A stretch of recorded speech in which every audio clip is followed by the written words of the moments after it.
The teacup. A couple used to go to England to shop in lovely stores. Both of them liked old and handmade things, especially teacups. It had been 25 years since they got married. One day, they saw a lovely cup in this lovely shop. They told us, "Can we look at that? We've never seen one quite that gorgeous." As the woman gave it to them, the cup said something. "You don't understand," it said. "I didn't start as a teacup. I used to be red, and I used to be clay. My master rolled me around and patted me over and over again, and I yelled, 'Leave me alone.' He just smiled and said, 'Not yet.' The cup said, then I was put on a wheel that turned. For example, and suddenly, I was being turned around and around and around. 'Quit it.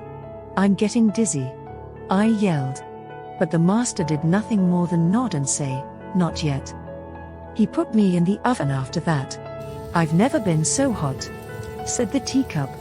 I didn't understand why he wanted to burn me, so I screamed and banged on the door. I could see him through the hole and read what he was saying when he shook his head and said, "Not yet." When the door finally opened, he put me on the shelf, and I started to get cold. I said, "There, that's better." And he used a brush to paint all over me. The smells were awful. I thought I'd throw up. "Stop, stop, stop," I sobbed. He just smiled and said, "Not yet." Then he put me in the oven again, but not like the first time. This was twice as hot, and I thought I would pass out. I begged. I begged. I yelled. I sobbed. I could see him through the hole, and he kept shaking his head and saying, "Not yet."